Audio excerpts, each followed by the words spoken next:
Bonsoir à tous, bonsoir à toutes. En espérant que tout le monde se porte bien, je vous souhaite la bienvenue dans ce nouveau numéro du Loft. Vous le savez, c'est toujours un plaisir de vous retrouver.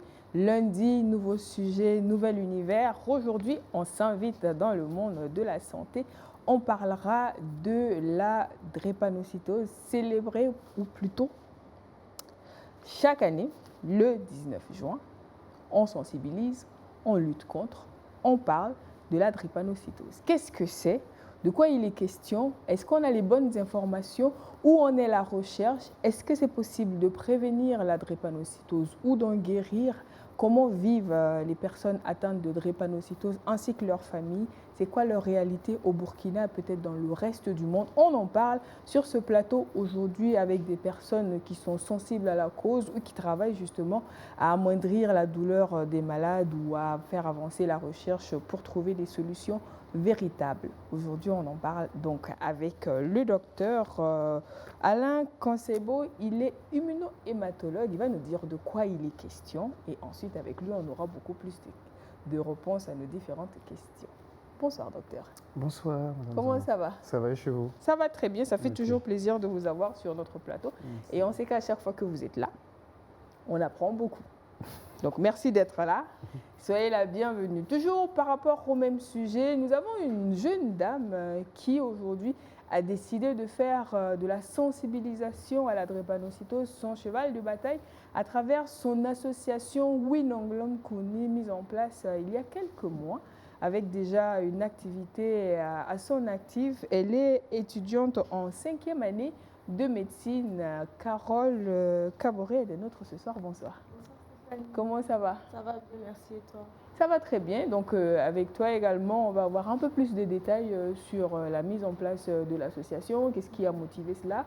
Pourquoi? Et si d'aventure pour la journée mondiale, il y a des activités qui sont prévues. Mais vous le savez, le lundi, on a toujours une chronique à vous proposer et ça se passera avec notre très cher, très posé, très carré et très rigoureux Yann. Bonsoir. Bonsoir Stéphanie. Comment ça va? Ça va et toi? Ça va bien. Ce soir, tu as trahi le bleu. Je t'ai transmis.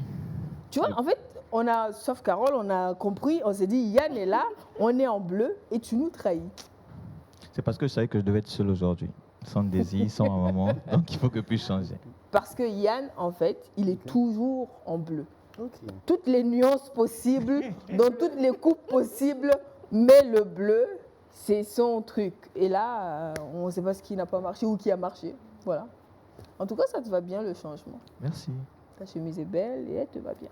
Merci. Et avec Yann, ce soir, nous allons nous inviter dans l'univers des entreprises, dans le monde du travail. Vous le savez, en général, c'est là qu'il nous envoie pour aujourd'hui parler d'un concept que l'on rencontre de plus en plus, qui est de plus en plus mis en place ou demandé par certains chefs d'entreprise pour leurs équipes. Il est question de team building aujourd'hui. Qu'est-ce que c'est? C'est quoi les objectifs? Qu'est-ce que ça apporte à une équipe ou à une entreprise? On en parle avec Yann et c'est justement dans la toute première rubrique aujourd'hui, c'est Skills.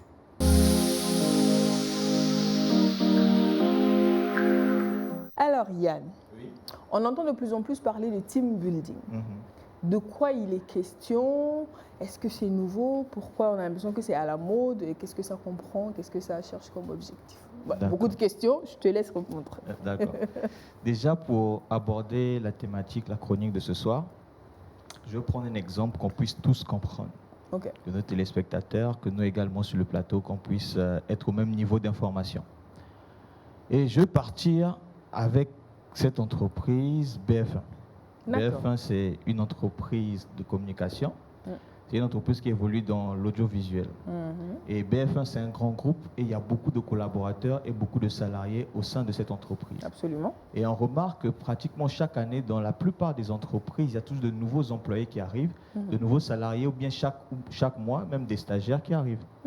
Et ce qui se passe, que ce soit une grande entreprise ou une petite entreprise, il y a toujours beaucoup de défis. Beaucoup de défis, il y a souvent beaucoup de conflits, il y a souvent certains collaborateurs, certains salariés qui sont, entre guillemets, égoïstes. Ils ne pensent qu'à eux, ou bien il y a certains, à cause des frustrations, ils ne veulent plus aller vers les autres. Ils restent dans leur coin. et ça fait en sorte que la performance générale de l'entreprise diminue. Le fonctionnement d'équipe prend un coup. Exactement, il y a une baisse au niveau du rendement.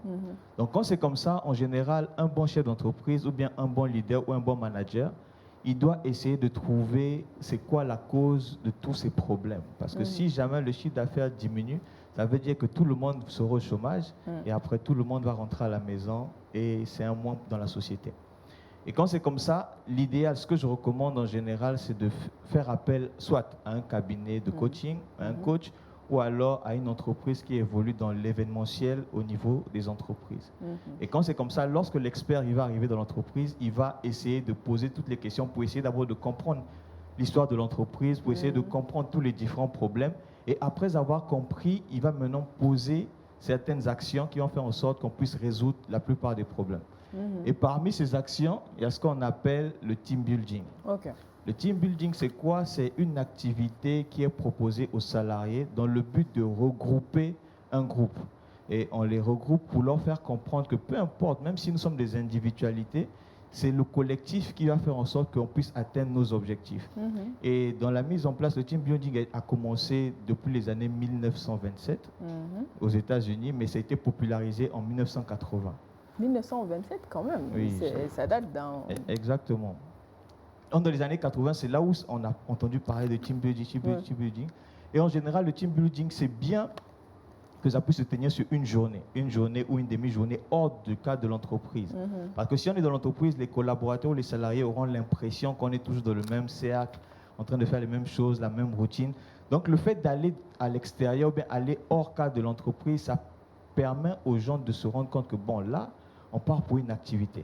Et en général, le team building, ça fait en sorte que la plupart des collaborateurs qui sont là, à travers des jeux qui sont ludiques, à travers la mise en place des jeux qui appellent à la créativité, qui appellent au développement des capacités de tout un chacun, ça fait en sorte que les gens qui sont là, ils vont se dire, bon, c'est vrai, là, il y a il s'appelle Rogatien. Rogatien, c'est le gars qui travaille à la technique, il est toujours sérieux. Il y a Yasmine qui est là, elle aime toujours emmerder les gens, tout ça. Mais quand on sera hors du cadre de l'entreprise, on va se dire que, mais attends, Yasmine, elle pouvait s'amuser comme ça. Rogatien, il pouvait être libre comme ça. Et même le DG de l'entreprise, on voit le DG, il est toujours sérieux. On n'arrive même pas à s'approcher de lui parce que soit il y a une barrière, mais le fait d'être hors cadre avec les jeux qui sont ludiques, ça va briser toutes les barrières entre le DG et les salariés qui sont en dessous d'eux. Donc après ça, maintenant, ils vont se rendre compte que, bon, à travers les activités, on a pu travailler ensemble. Et vu qu'on a pu travailler ensemble, on a pu trouver des solutions.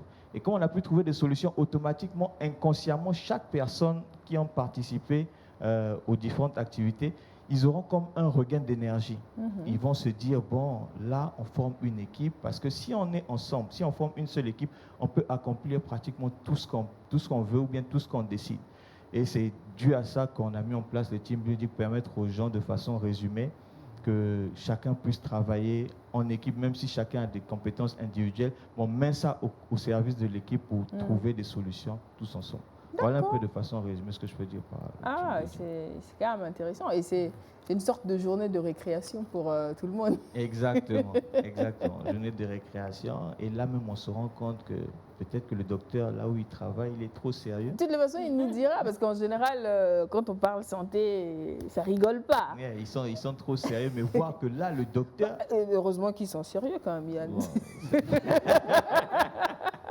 Voir que le docteur, il peut s'amuser comme un enfant, toi, si tu es infirmière, tu te dis que, waouh, apparemment, le docteur, là, il est sympa. C'est juste que, bon, à cause de la profession, il est obligé de mettre certaines barrières, mais c'est un être humain comme moi, je peux me rapprocher de lui. Donc, vu que je peux me rapprocher de lui, automatiquement, je n'aurai pas peur de parler à mon responsable.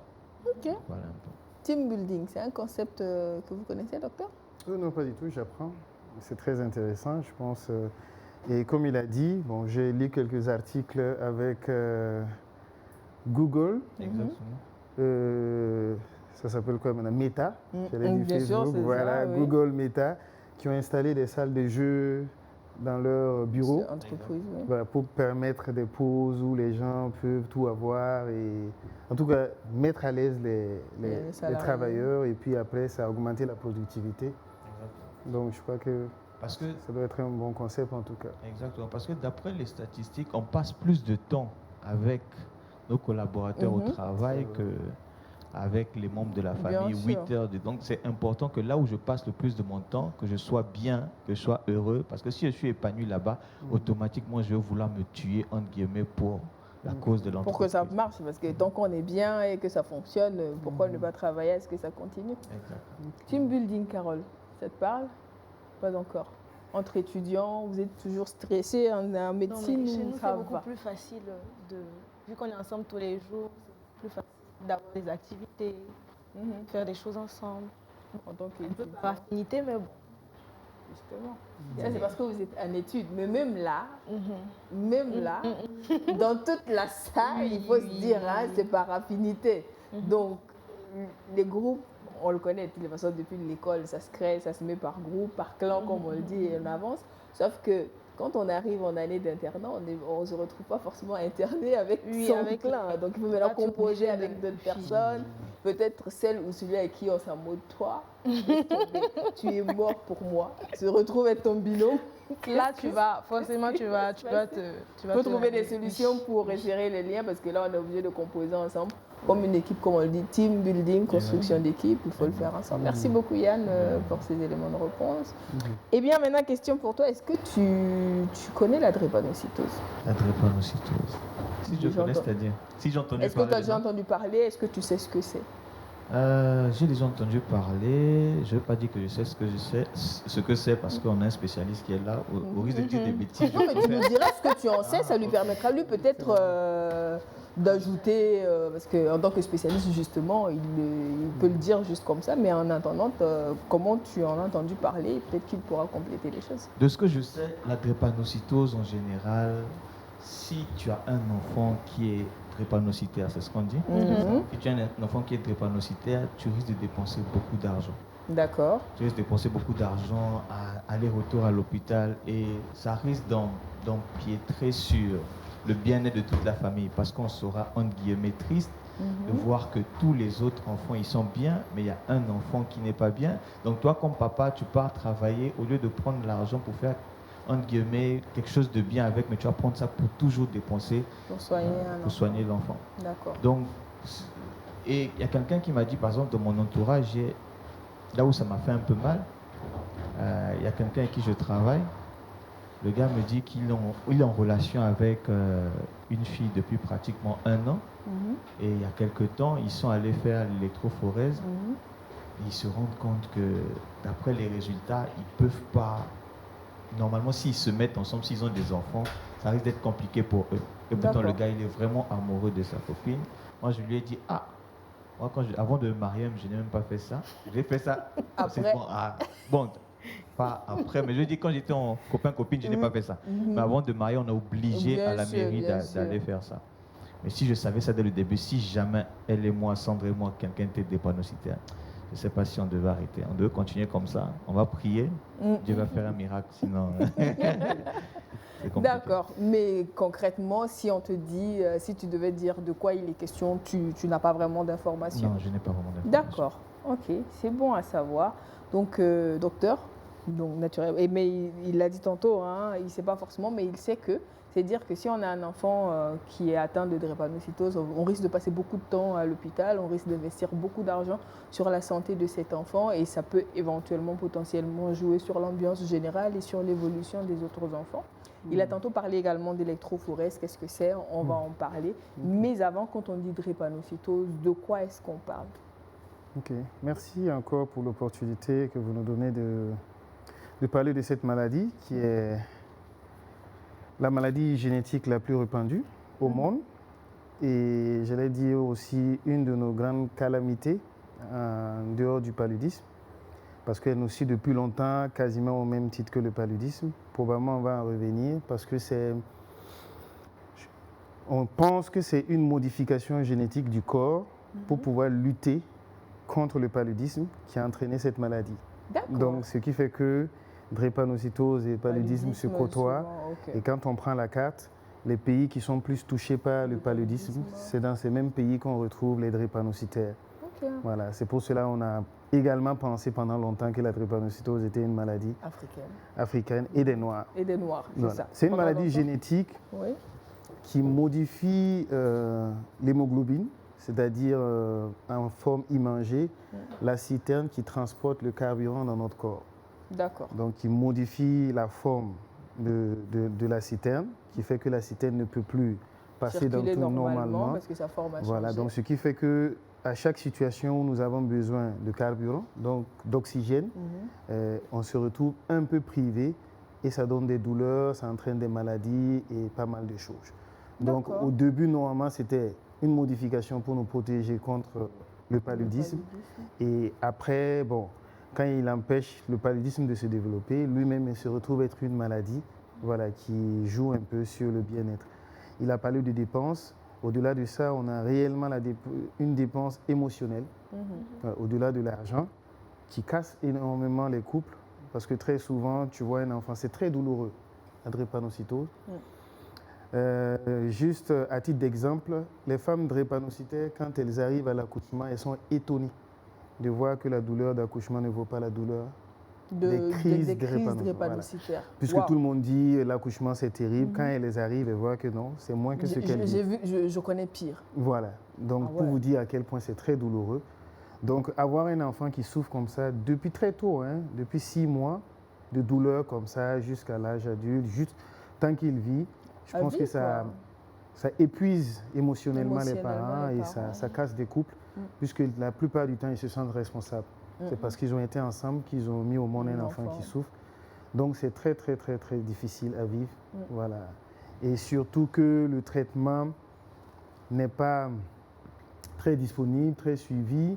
Ça a toujours existé. Et même dans l'imaginaire populaire, on pense que les enfants ne dépassent pas la trentaine ou la vingtaine avec ça. Effectivement, on parle d'espérance de vie limitée avec la drépanocytose. C'est ça. Donc ça décourage les parents. Il y a beaucoup qui sont prêts à se battre pour leurs enfants. Il y a d'autres qui désarment parce qu'on dit que peu importe ce que tu vas faire, il ne va pas dépasser 20 ans, 30 ans. Bon, mais ce n'est pas la réalité. Aujourd'hui, on a des exemples de personnes qui justement sont dans des associations qui luttent et qui ont doublé la trentaine. Donc on peut se dire qu'il y a de l'espoir.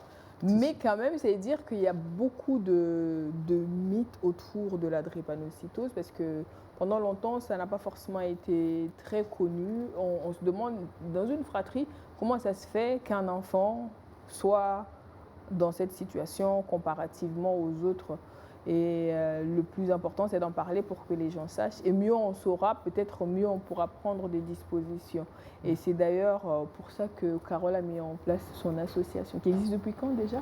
Depuis février 2024. Donc depuis février 2024. Et pourquoi avoir mis en place une association de sensibilisation à la drépanocytose? L'association a été créée parce qu'on s'est rendu compte que beaucoup de personnes ne connaissent pas vraiment la maladie.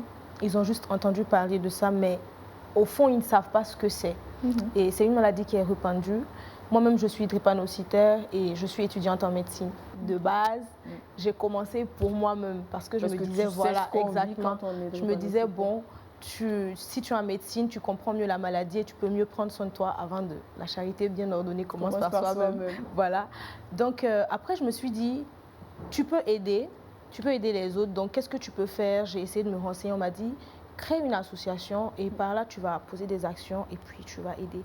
De base, c'est aider mon entourage. Déjà, commencer par les gens qui sont à côté de moi. Il faut savoir que souvent, je posais la question sur les réseaux, qu'est-ce que la drépanocytose? Qui connaît son électrophorèse ici? Et je me rends compte en fait que beaucoup de gens ne savent même pas, ne connaissent pas leur électrophorèse. C'est drôle, mais on sous-estime en fait à quel point les gens ne savent pas.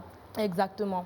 Donc, j'ai créé l'association et l'association est là, elle a pour but de sensibiliser, d'éduquer, si on peut dire ça comme ça, faciliter les dépistages. Donc, on fait des activités où on fait des dons de sang, dépistage couplé, voilà, pour ceux qui veulent connaître leur électrophorèse. Et maintenant, pour ceux qu'on va trouver drépanocytaires et tout, voilà, dépistés, on devient un canal, on les emmène vers les hôpitaux parce que faut savoir qu'il y a, je pense, 3 hôpitaux qui sont là, il y a des spécialistes qui s'occupent de ça. Voilà, ils font des suivis, mensuels, par mois, tu peux passer 1 fois, 2 fois pour qu'on voit et tout, qu'on te conseille. Voilà. eux, ils terminent le travail. Plusieurs fois, on a entendu le mot électrophorèse. C'est quoi l'électrophorèse, docteur? En français facile. Oui, c'est ça. On va dire que c'est l'identité de l'hémoglobine dans notre corps. Bon, disons déjà, chacun d'entre nous est juste la synthèse de papa et maman. 50-50. D'accord. Voilà. Tout ce qu'on a comme caractère, moitié. on a tous reçu une partie de papa, une partie de maman. Voilà. C'est ce qui permet à l'humanité, j'allais dire même à tout ce qui vit, de résister, de varier les choses. Donc on prend tout. Chaque enfant qui arrive est un mélange qui permet d'être plus résistant. Donc, l'électrophorèse, c'est l'identité de notre hémoglobine. L'hémoglobine, c'est une cellule ou c'est pas une cellule? Non, on a les globules rouges qui transportent l'oxygène pour nous alimenter. Oui. Et les sacs dans lesquels on met l'oxygène, c'est ça l'hémoglobine. D'accord. C'est juste ça. Voilà. Le globule rouge a son sac qui est l'hémoglobine où il se trouve l'oxygène qu'il transporte avec le sang pour aller là où il faut. C'est ça. Tranquille. Donc maintenant, l'identité de cette hémoglobine, c'est ça l'électrophorèse. D'accord. Donc elle aura toujours, l'hémoglobine aura toujours un visage papa, maman. Ok. C'est-à-dire les 50 qu'on a reçus de papa, les 50 qu'on a reçus de maman. Et on a juste donné des lettres pour pouvoir différencier. Ceux qu'on allait dire les normaux, qui n'ont pas de drépanocytaires, tous du moins, ont des hémoglobines A. C'est-à-dire qu'ils ont reçu A de papa et A de maman. Okay. Eux n'ont pas de souci. D'accord. Le problème se pose avec les hémoglobines qui ont S. Okay. C'est ça d'abord, de base. Mais il y a d'autres également qui entraînent des malformations de l'hémoglobine, qui donnent d'autres identités. On peut retrouver avec C, O arabe, ainsi de suite. Et maintenant, quand ces hémoglobines dites un peu anormales se retrouvent aussi avec le S, ça peut poser problème. Sinon, de base, AA, pas de souci. AS, pas de souci. Ça va, ok. Parce qu'on a toujours 50% d'hémoglobine qui peuvent faire le travail. Mais dès que S se retrouve avec un autre, soit lui-même, c'est-à-dire SS, SC, et jusqu'à voilà. En ce moment, on peut avoir des difficultés, c'est ça qui donne un peu l'identité. Elle a dit, on était censé avoir la connaissance de l'identité de nos hémoglobines. Donc de son électrophorèse. De son électrophorèse, pour savoir quel type d'enfant on peut donner. Voilà, quand on est AA et aussi ça accompagne AA, on sait que forcément on aura des enfants 100% AA.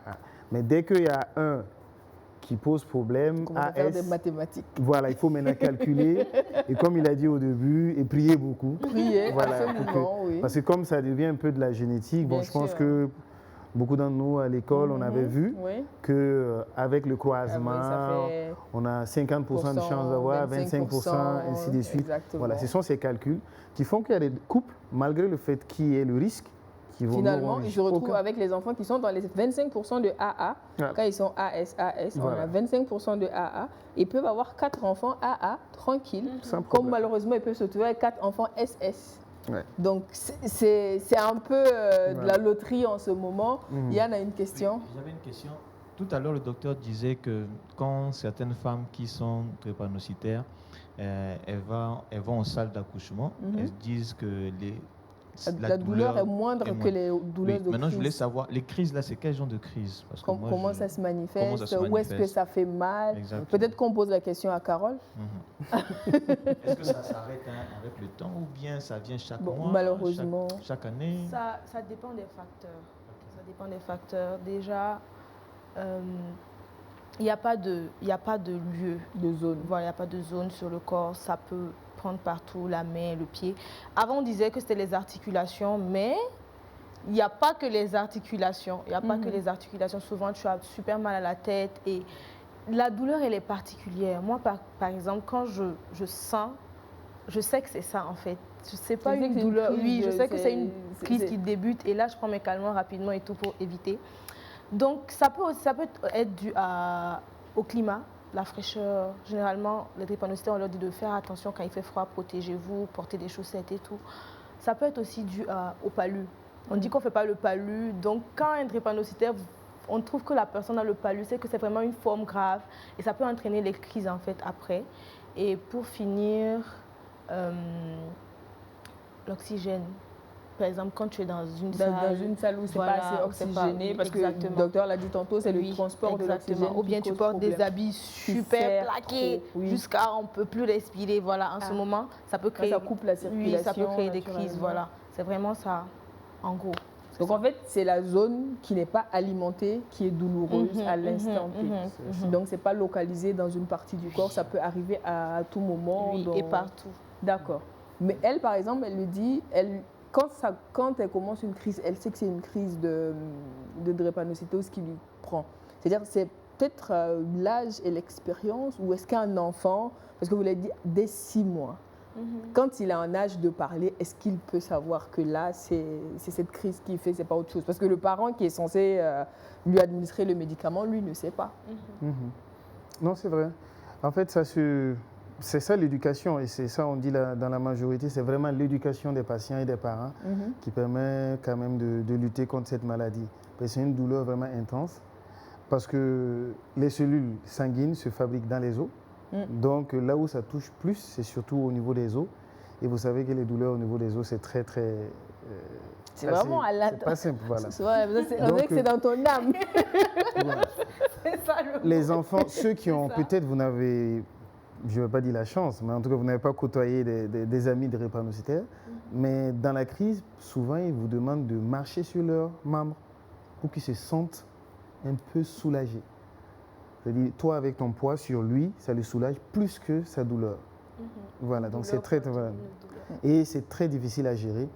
Donc, c'est surtout ça qui définit en fait la drépanocytose, c'est la douleur.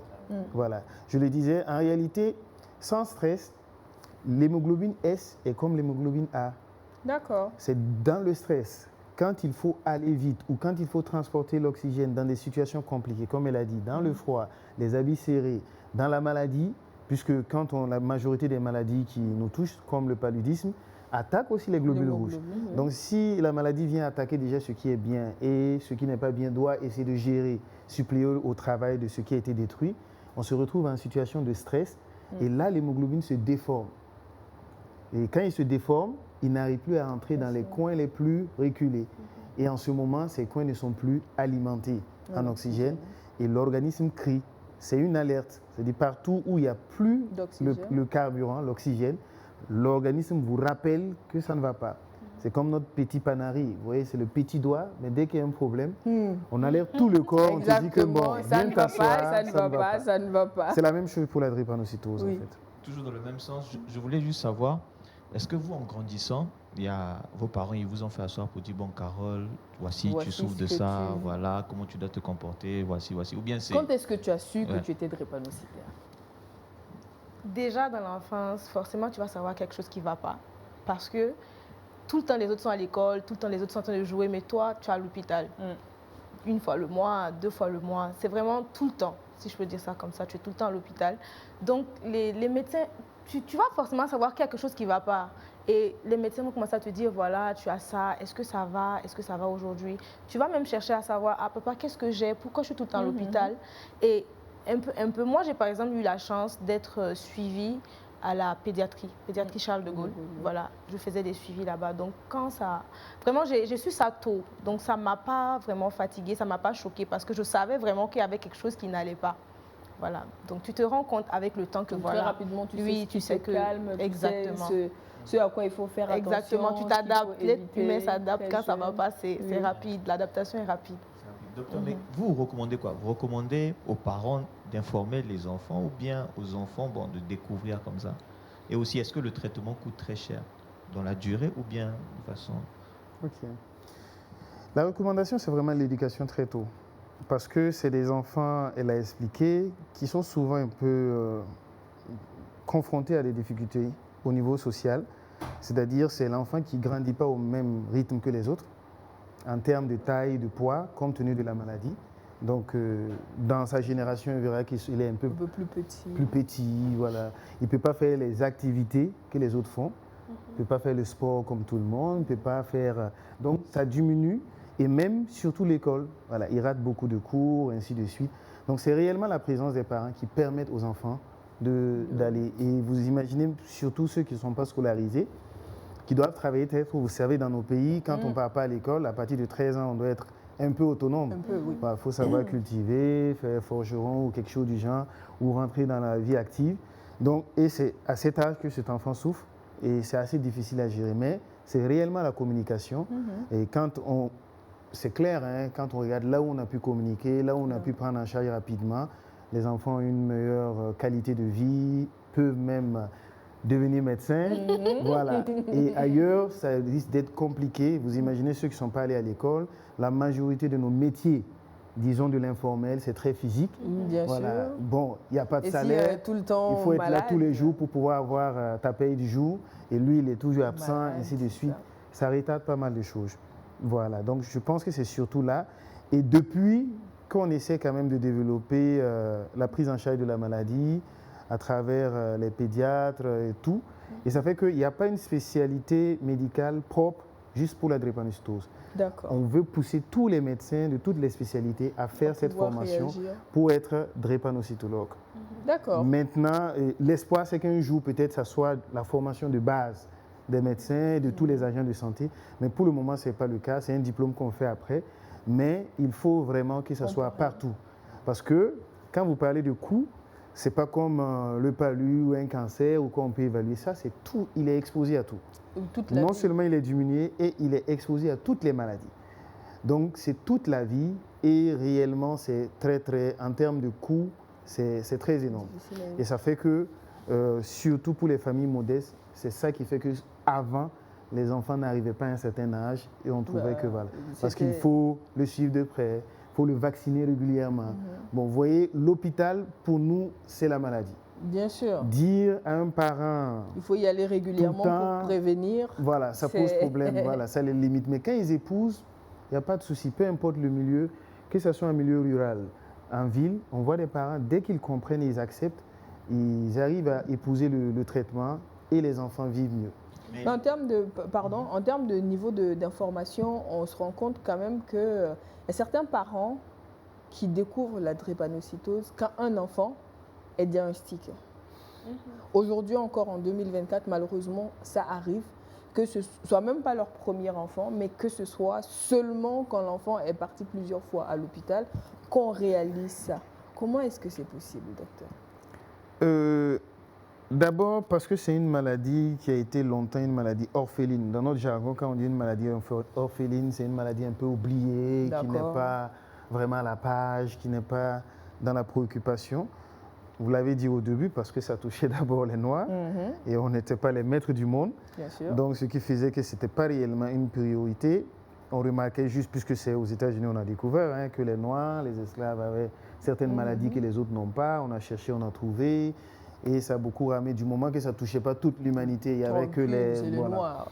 Donc, c'est même les luttes des Martin Luther King et tout qui a permis quand même au président, qui ont permis au président américain de booster un peu la recherche là-dessus.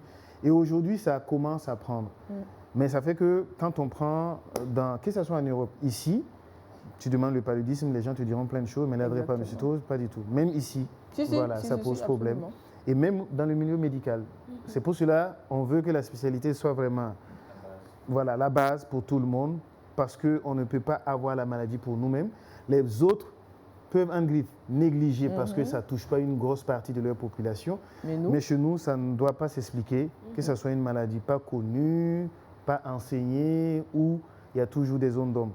Mais ça commence à changer parce que je pense que même les manuels scolaires, on a changé, on en parle, on essaie d'expliquer pour que les enfants comprennent pourquoi tel camarade ne vient pas tous les jours, qu'est-ce qu'il a comme maladie, et dans nos jeux, comment on peut le prendre en charge pour qu'il puisse être avec nous. Ne pas l'exclure et ne pas le mettre en danger. En danger, parce que quand il veut être comme nous, il va faire beaucoup d'efforts, et après il va faire des crises à la maison, il ne sera pas là, et ainsi de suite.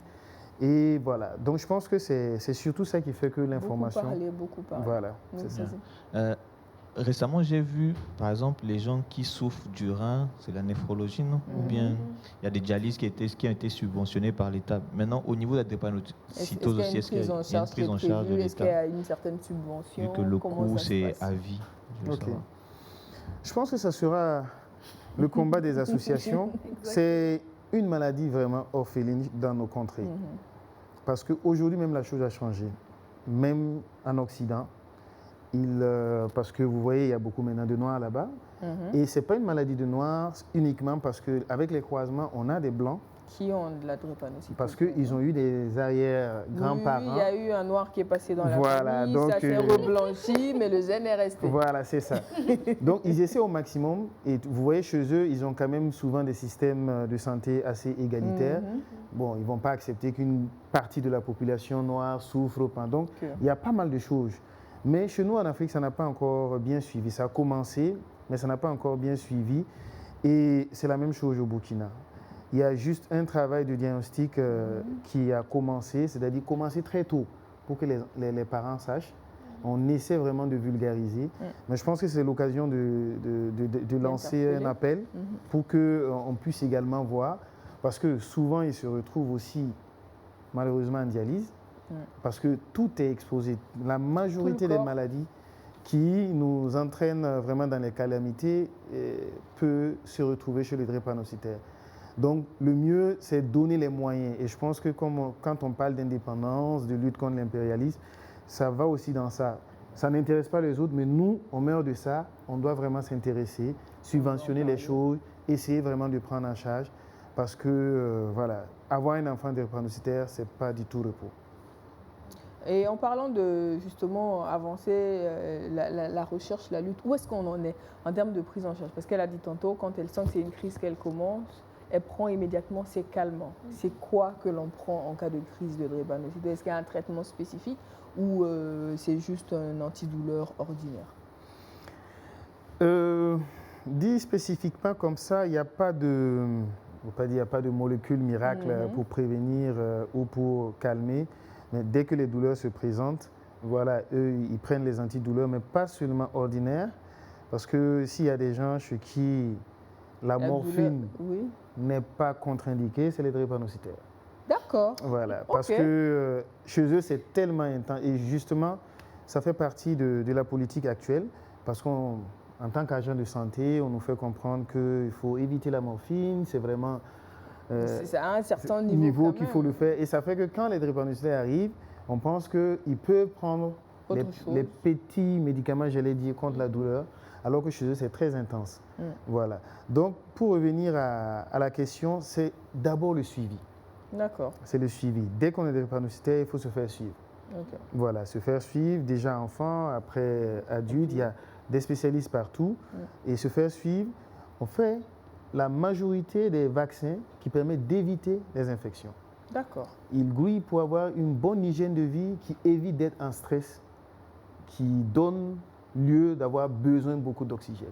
Voilà, donc il ne faut pas être dans des lieux mal aérés, il ne faut pas être coincé dans des habits très slimés, il ne faut pas... Même si c'est la mode, on va essayer de suivre aveuglement la mode. Il faut éviter le stress au maximum et être à l'écoute de la maladie. Parce que la plupart du temps, dès qu'ils commencent à grandir, ils savent quand ça arrive.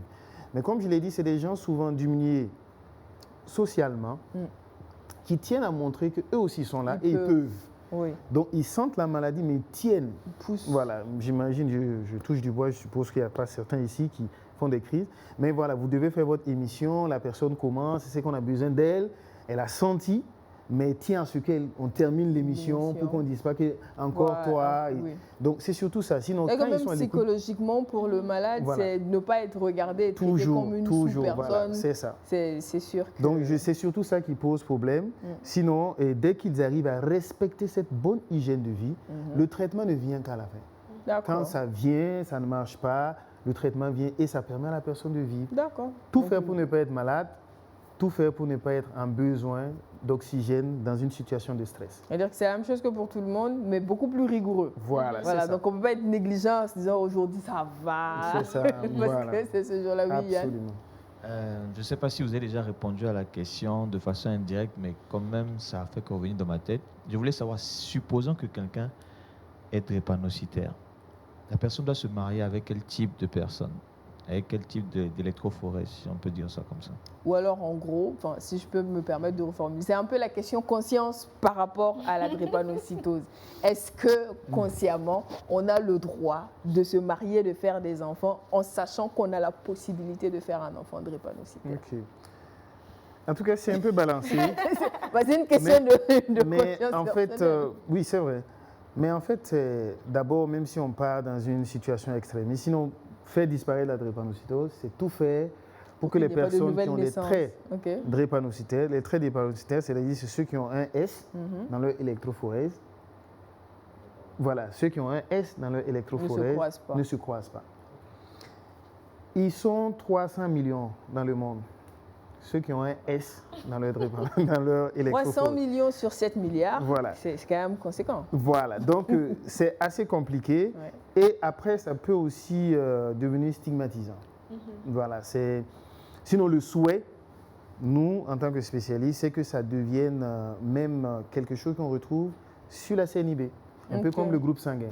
Voilà, ça doit être des informations libres, d'abord pour protéger l'individu, parce que quand tu prends la CNIB d'un citoyen, tu vois SS, tu sais que tu dois être attentionné, éviter de mettre la personne dans des situations qui va créer une crise. Voilà. De l'autre côté aussi, ça évite...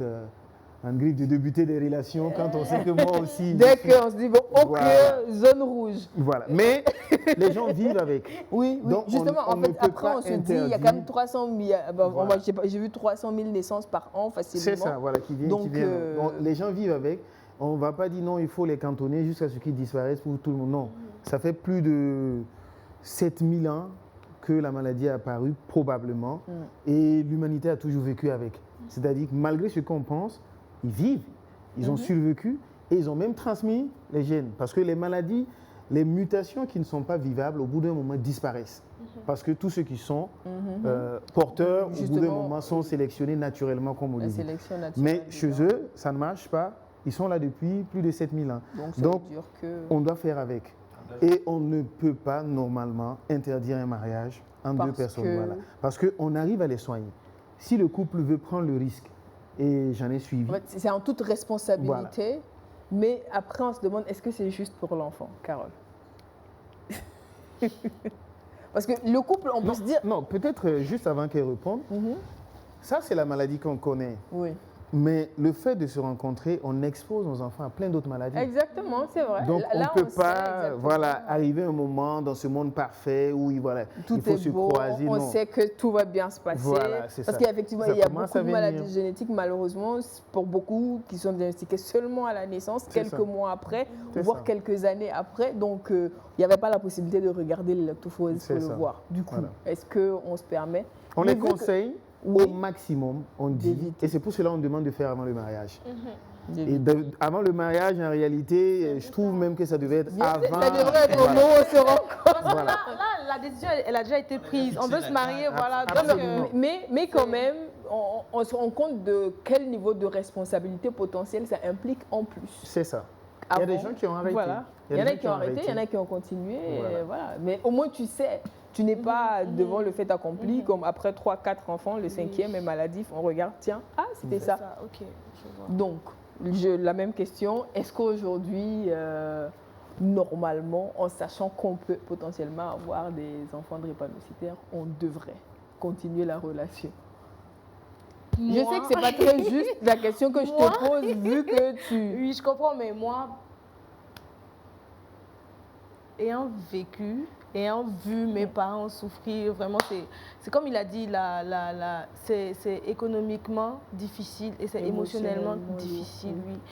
Il y a un professeur qui nous disait en classe, voilà, avant d'échanger vos numéros, échanger les électrophorèses, elle disait ça dans la blague, mais c'est vraiment sérieux. Parce que moi, avant de vraiment entamer des discussions avec quelqu'un, je lui demande, est-ce que tu connais ton électrophorèse? Parce que j'évite au maximum, en fait. Je sais ce que c'est. Oui, je sais ce que c'est.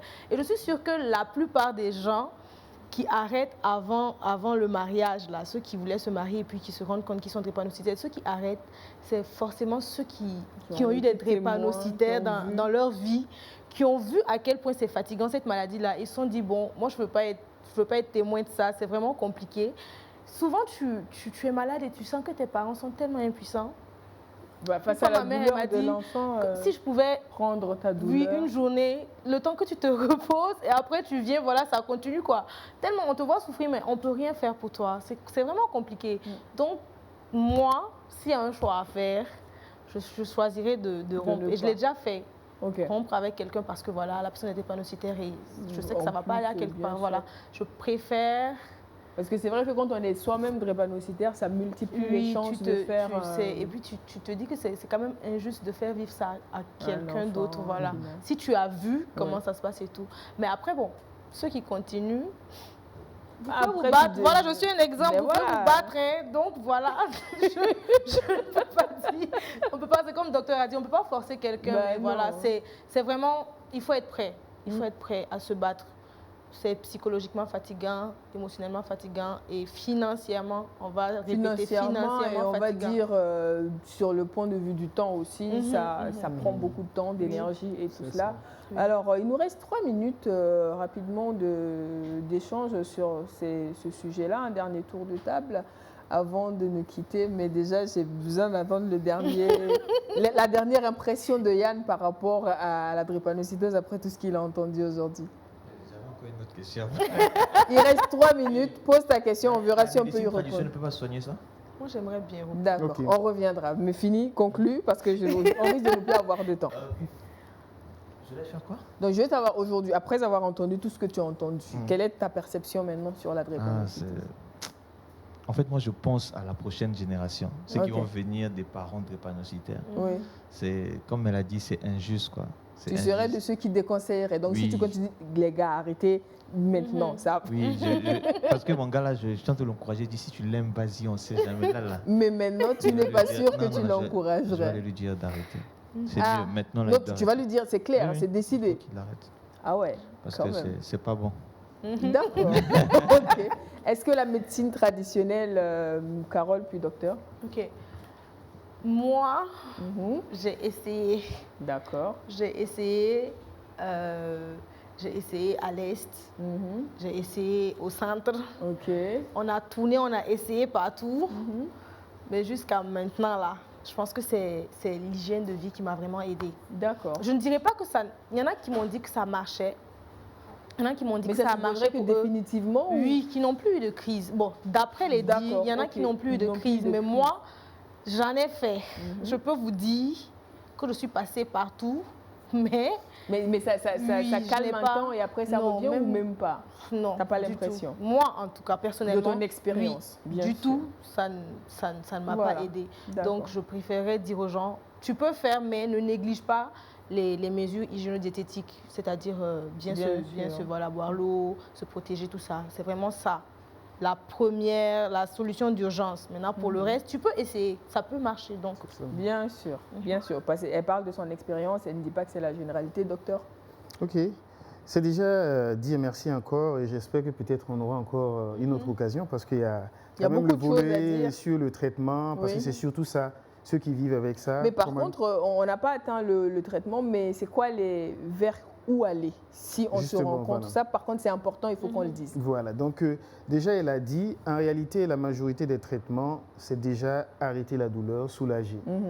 On ne guérit pas de la drépanocytose. Ça, c'est important de le dire, que ce soit la médecine moderne, traditionnelle, il n'y a pas de traitement pour faire disparaître. Il y a des avancées actuellement en termes de thérapie génique qui essaient de changer, c'est-à-dire notre gène qui va faire qu'on ne va plus fabriquer des S. D'accord. C'est tout. Ou bien faire des greffes, aller chercher dans la famille quelqu'un qui a une moelle, qui ne fait que des AA, on va venir mettre pour qu'on puisse en fabriquer, c'est tout. Sinon, dans la majorité, c'est assez difficile. Et ce qu'on va dire, c'est vraiment encourager les gens à consulter très tôt et surtout faire le test. On essaie de se battre au Burkina pour que ça devienne obligatoire. Tout le monde puisse connaître. Et déjà, dès que les gens connaissent, ils évitent de se rencontrer. Et même quand ils se rencontrent, ils évitent de se marier. Voilà, donc ça peut nous aider énormément et communiquer autour pour qu'on puisse savoir que ce n'est pas une fatalité. Il y a des drépanocytaires de 80 ans au Burkina qui vivent normalement, voilà, qui sont accompagnés. C'est juste se faire accompagner. Comme je l'ai dit, depuis 7000 ans, ils sont là. Ça existe. Donc voilà, il faut essayer de les accompagner et ne pas avoir peur, mais vraiment se renseigner au maximum et essayer de voir qu'est-ce qui peut arriver. Sinon, dans la tradition, pour le médicament qui est au Burkina, dont on parle très souvent, FACA, c'est issu du traitement traditionnel. D'accord. Voilà, c'est juste un étudiant, lors de ses stages en milieu rural, qui avait vu qu'il y avait un tradithérapeute qui arrivait à soulager et avec le tradithérapeute, les scientifiques du Burkina ont tenté d'extraire ce que les tradithérapeutes utilisaient. Et c'est ça qui a donné le premier médicament contre la drépanocytose du Burkina qui s'appelle Faka. Faka, oui. Bon, qui soulage voilà, des douleurs. Et qui apparemment, j'en ai entendu parler par des non-burkinabés pour la première fois. Bien sûr, voilà, parce que ça vient vraiment du terroir, mais ça reste toujours un médicament qui prévient la douleur, qui soulage la douleur, mais ça on ne peut pas parler de guérison de la drépanocytose, que ce soit clair. Voilà. D'accord. Ok, un dernier message, docteur, parce que là, on est vraiment en train de marcher sur le temps, mais on y va. C'est vraiment invité aujourd'hui. Un Burkinabé ne doit pas ne pas connaître son électrophorèse. Y compris les enfants. Voilà, il faut le faire. Ce n'est pas une fatalité. Il faut le faire pour connaître. Une prise de sang à l'hôpital, tranquille. Rapide. Et les jeunes, comme on l'a dit, avant d'échanger les numéros de téléphone, échanger les électrophorèses. Si vous voyez que la combinaison peut être dangereuse, voilà, vous remerciez. Voilà, il y a pas mal de potentiel toujours dans la société. Voilà, et je pense qu'il y a des pays qui ont décidé de façon drastique de lutter de l'interdire et d'interdire les mariages entre les personnes qui peuvent donner des enfants drépanocytaires. Nous, on n'est pas encore arrivé à ça, mais au niveau personnel, si on peut faire quelque chose, on conseille réellement ces mariages. Mais on ne peut pas empêcher ça. C'est comme même le VIH. Voilà, même quand c'est là, si les gens veulent y aller, on donne les conseils pour que ça marche. Mais le souhait, il faut s'éviter autant que possible. Merci beaucoup, Carole. Un dernier mot rapidement. Je veux parler de l'association. Bien sûr. Voilà. Donc, nous sommes une jeune association qui vient en soutien aux drépanocytaires. Le nom, c'est Oui Nonglum Kuni, W-E, oui en anglais, nous. Donc, pour ceux qui sont vraiment intéressés, qui aimeraient adhérer, qui aimeraient avoir beaucoup plus d'informations, qui aimeraient faire le dépistage, voilà, nous pouvons être un canal pour vous. Donc, vous pouvez taper sur les réseaux, tous les réseaux que vous voulez. Vous tapez Oui Nonglum Kuni et vous pouvez nous contacter. On reste disponible, voilà, pour vous accompagner. Pour ceux qui sont drépanocytaires, qui se sentent seuls, vous pouvez venir, on va vous accueillir, voilà, on va vous donner des conseils et on va avancer ensemble. Voilà. Merci beaucoup. En tout cas, bon vent à l'association Oui Nonglum Kuni. Merci beaucoup à docteur qui, à chaque fois qu'on l'invite par rapport à cette question ou à toute autre question, n'hésite pas à répondre au présent. On reviendra parce qu'il y a pas mal de choses qui tournent autour du sang, de l'hémoglobine, de l'immunité. On en parlera.